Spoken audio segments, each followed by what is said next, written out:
한일 양국이 군사정보를 직접 공유하기 위한 군사비밀 정보보호 협정안이 국무회의를 통과했습니다. 박근혜 대통령은 이를 제거했고 23일 한일 양국의 서명으로 체결됩니다. 한일 군사비밀 정보보호 협정이 왜 필요한지 그리고 우리가 얻을 수 있는 건 무엇인지 짚어봅니다. 연평도 포격 도발 6주기를 앞두고 한민구 국방부 장관이 연평도를 방문했습니다. 연평부대의 군사 대비 태세를 점검하고 북한이 또다시 도발할 경우 강력하게 응징하겠다는 결의를 다졌습니다. 국내 최대 규모의 국방과학기술 학술대회가 대전에서 개최됐습니다. 국방 관련 논문이 수백 편 발표됐고 최신 방산기술 등이 전시돼 이목을 집중시켰습니다. 시청자 여러분 그리고 장병 여러분 안녕하십니까? 국방뉴스를 전해드립니다. 한일 군사비밀 정보보호 협정안이 22일 국무회의에서 의결됐습니다. 양국의 정보 공유를 통해 대북 대처 능력이 강화될 수 있을 것으로 정부는 판단하고 있습니다. 김하영 기자가 보도합니다. 한일 군사비밀 정보보호협정 체결이 눈앞으로 다가왔습니다. 국무회의 통과와 대통령의 재가를 거친 협정안은 23일 한민구 국방부 장관과 나가미네 야스마사 주한 일본 대사의 서명 절차를 밟으면 바로 효력이 발효됩니다. 이번 협정안이 국무회의를 통과한 것은 정부가 지난달 27일 협상 재개 방침을 발표한 지 26일 만입니다. 우리 정부가 일본과 이 협정을 체결하고자 한 것은 이번이 처음은 아닙니다. 89년도에 저희가 정보보호 협정을 체결하자고 했을 때는 일본이 계속 거절을 해왔습니다. 네. 그러다가 2009년 이제 2차 핵실험 이후에 고도화되고 있는 북한 핵미사일 위협을 실체적인 위협으로 느낀 것이죠. 군사비밀정보보호협정이란 군사정보를 국가 간 공유할 수 있게 하는 협정으로 군사정보의 전달과 보관 등 모든 절차를 규정하고 있습니다. 국방부는 협정이 체결되면 한일 양국 간 북한의 핵과 미사일 정보 공유가 가능해져 북한에 대한 위기 대처 능력이 강화된다고 설명했습니다. 또한 공유한 기밀의 보안을 함께 유지하며 한일 양국의 신뢰관계를 높이고 한미일 삼각 군사 협력 또한 강화될 것으로 보고 있습니다.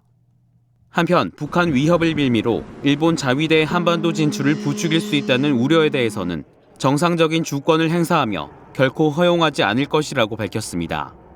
전문가들도 이에 대해서는 협정과도 관계가 없으며 가능하지 않은 일이라고 입을 모았습니다. 일본 지역에서의 후방 지원 이런 것은 상상할 수 있지만은 그 외에 어떤 직접적인 군사력이 투사된다든지 이런 것은 제가 볼 때 상상하기 어렵고 만약에 필요할 경우에는 우리 정부의 사전 협조 승인 절차를 거치지 않고는 그것이 불가능하다. 국방부는 한일 군사비밀 정보보호협정이 체결되더라도 대국민 설명 노력 등 협정의 필요성을 지속적으로 알려나가겠다고 밝혔습니다. 국방뉴스 김하영입니다. 우리 군은 이번 한일 군사비밀 정보보호 협정을 통해서 북한의 핵과 미사일 그리고 SLBM의 위협에 보다 빠르고 정확하게 대응할 수 있다고 판단하고 있습니다. 인공위성과 신호정보 등 일본의 정보 습득 능력이 기술적으로 우위에 있다는 이유에서입니다. 오상현 기자의 보도입니다. 이번 한일 군사비밀 정보보호 협정으로 얻을 수 있는 가장 큰 실익은 일본의 군사위성 정보입니다. 5기의 인공위성이 돌아가며 한반도를 감시하기 때문에 시간의 공백을 메울 수 있다는 겁니다. 군사정찰 위성은 이렇게 정지해서 있을 수가 없습니다. 통신위성은 정지돼 있지만 그래서 이 북한을 감시하는 시간적 공백이 있습니다. 이런 것들, 그다음에 그런 것들을 메꿔줄 수 있고요. 해상과 공중정찰 자산의 우위가 가져다주는 정보의 양도 월등하다는 평가입니다. 이지스함 6척과 조기 경보기 17대는 물론 77대의 해상 추계기를 보유하고 있어 북한의 잠수함에 대한 추가 정보 획득에도 용이하다는 겁니다. 많은 자산들이 우리가 지금 최근에 위협으로 느끼고 있는 SLBM에 대한 자산을 이제 공유할 수 있다. 뭐 이런 정보적인 이제 실익이 있고요. 군 당국은 또 산악지형의 우리나라보다 바다 건너 일본에서 더 잘 관측되는 신호 정보와 함께 일본의 정보 분석관들이 새로운 시각에서 분석하는 정보 분석 자료에 대해서도 기대하고 있습니다. 다만 국방부는 한일 양국의 원활한 정보 교류를 위해서는 서로 신뢰를 쌓는 과정이 중요하다고 밝혔습니다. 초기 단계에 있어서는 좀 이 책임 있는 그 당국자들의 승인 과정이 이제 건건이 필요할 것이고 이것이 신뢰가 쌓여가게 되면 어느 정도 범위의 정보는 이제 실시간대 교환할 수 있는 그런 수준까지 이르게 될 겁니다. 그러면서 일본과 협정을 체결하기로 결정한 것은 오로지 국민의 생명과 재산을 지키겠다는 안보 실익 측면에서 냉정하게 내린 결정이라고 강조했습니다. 국방뉴스 오상현입니다.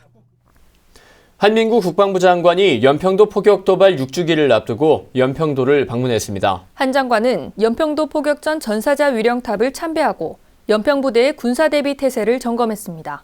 김지한 기자입니다. 연평도 포격 도발 6주기를 하루 앞둔 22일 한민구 국방부 장관이 연평도를 방문했습니다.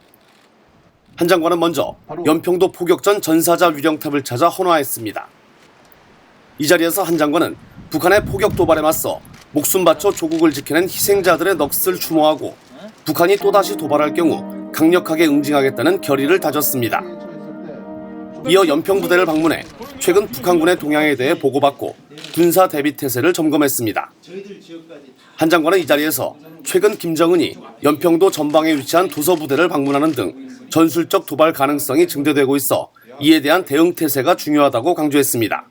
적이 도발하면 연습한 대로 주저없이 단호하게 사격해서 적을 일격에 경멸시키고 승리로 작전을 종결하기 바랍니다.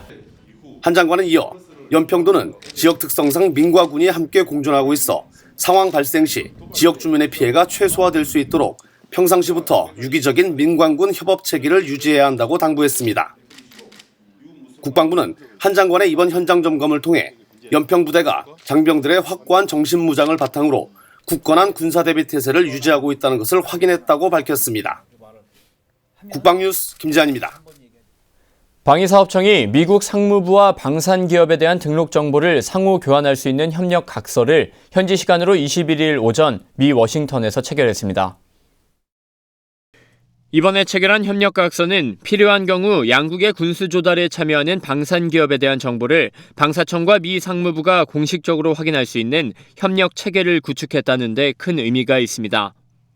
그동안 방사청이 미국 등 국외로부터 군수품을 구매하는 경우 참여 기업의 검증에 필요한 신뢰성 있는 정보가 부족해 많은 어려움을 겪어왔으나 이번 각서 체결을 통해 미 상무부의 공신력 있는 정보를 얻을 수 있게 돼 계약 이행 능력과 국외 도입 장비의 신뢰성이 크게 높아질 것으로 기대됩니다. 앞으로 방사청과 미 상무부는 협력각서 이행을 위한 협력회의를 매년 한 차례씩 정례적으로 개최해 상호 정보 교환의 범위를 지속적으로 확대해 나갈 계획입니다.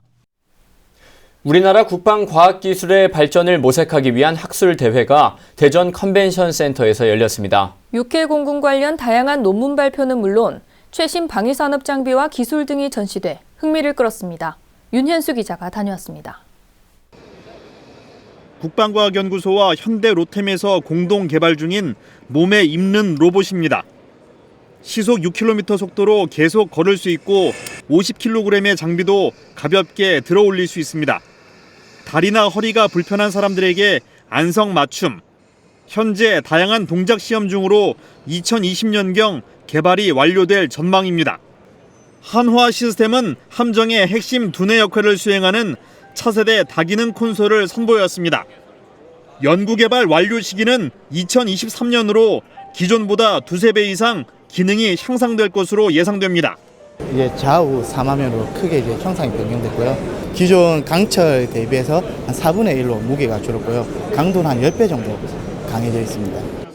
중소벤처기업의 아이디어 기술과 장비도 다양하게 소개됐습니다. 특히 국내 고유 기술로 장비를 개발한 업체들이 대거 참여해 주목을 받았습니다. 장비가 제대로 작동하는지 성능시험 검증 체계를 개발한 주식회사 리얼타임 웨이브도 포부를 전했습니다. 해외 도입품들에 그보다 동등한 성능을 가져오기 때문에 외화 절감도 되고요. 그다음에 이제 국내 업체 기업도 같이 성장할 수 있는 계기가 되지 않을까 그렇게 생각하고 있습니다.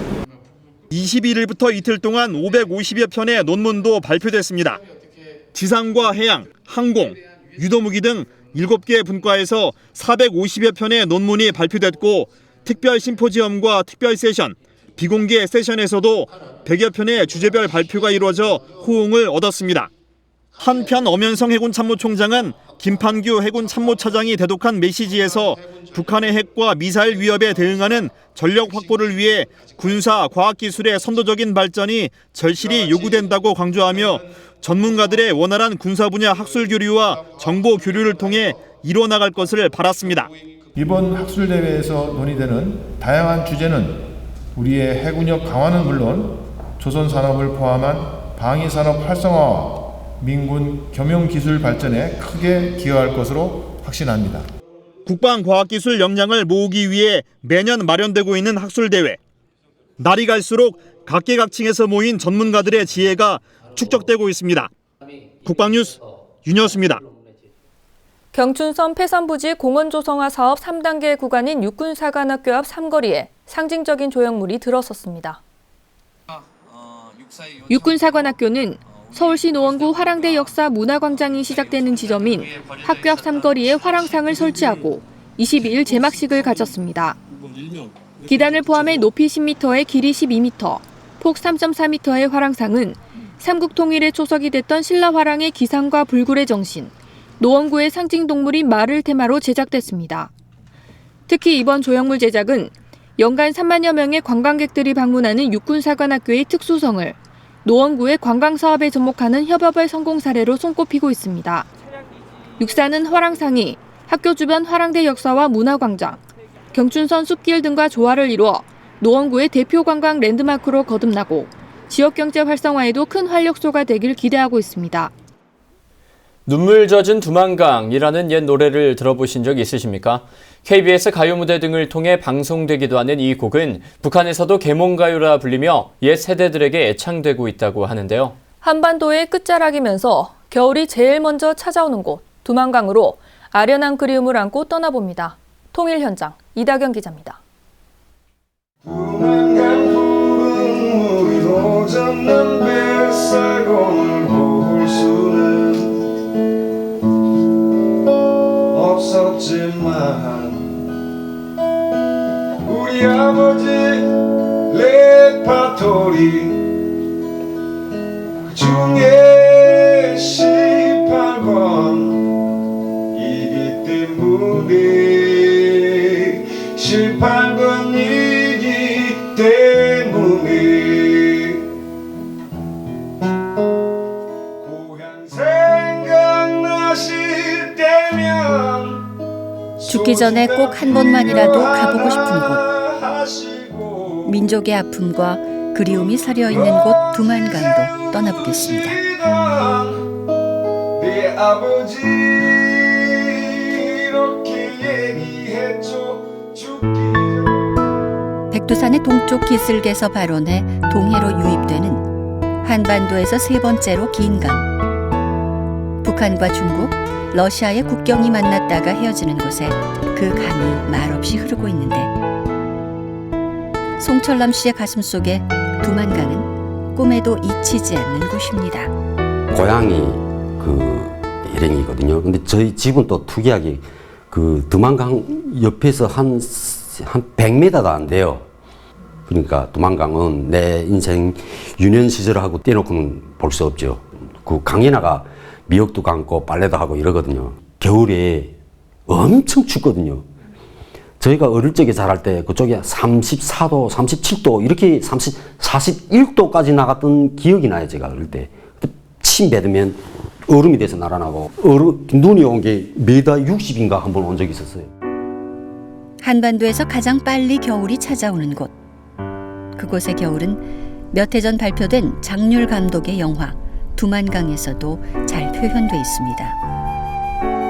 동해에서 불어오는 따뜻한 해풍이 개마고원에 막혀 꽝꽝 얼어붙는 겨울이면 목숨 걸고 이 강을 건너 중국으로 향하는 이가 많아 도만강이라고도 불립니다.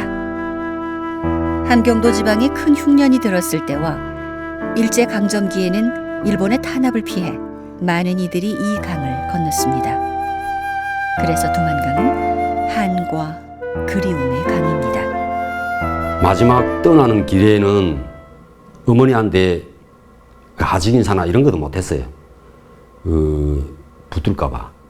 잡을까봐, 그리고 어머니가 너무 슬퍼할까봐 너무 후회도 되고 하는데 인사도 못 드리고 나와서 강을 건넜는데 다 함께 다시는 내가 저 집에 또 못 들어갈 걸 생각하니까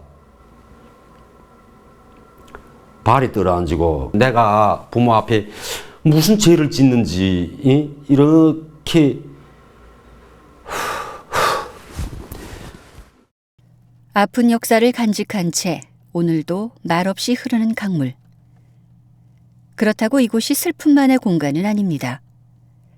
강 상류 무산 지역은 철광석, 중하류 지역에는 갈탄산지가 있어 한반도 최대 지하자원지대로 손꼽히며 최근까지 이 지역에 대한 개발 논의도 활발하게 이루어졌습니다. 빨리 돼야죠. 너무 빨리 돼야죠. 통일되면 그 강이 정말 보복을 주는 아마 그런 강이 될 수도 있을 것 같아요. 다시 두만강이 간다면? 예, 엄마죠. 아무래도 엄마죠. 먼 데서라도 집이 굴뚝에 연기 나는 것도 보이거든요.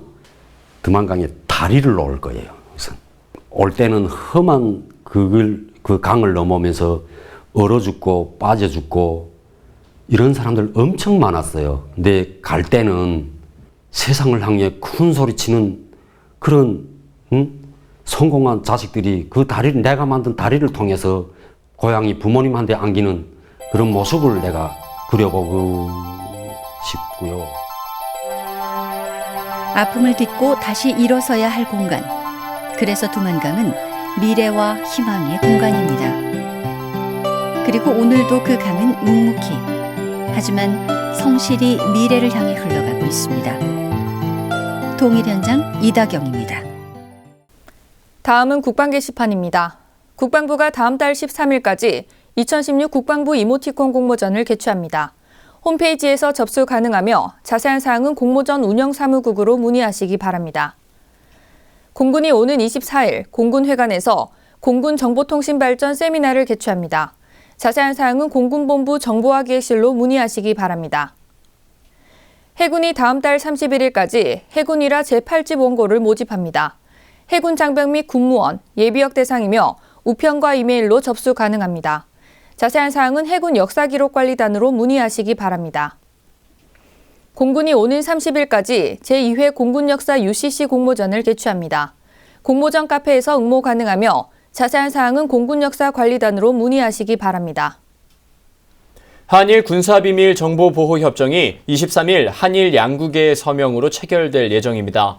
오늘은 이번 협정에 대한 필요성에 대해 집중 보도해드렸는데요. 각종 우려에도 불구하고 일본과의 협정 체결을 진행하는 것은 국민의 생명과 재산을 지키겠다는 안보 실익 측면에서 내린 신중한 결정입니다. 국방뉴스를 마칩니다. 시청해주신 여러분 고맙습니다.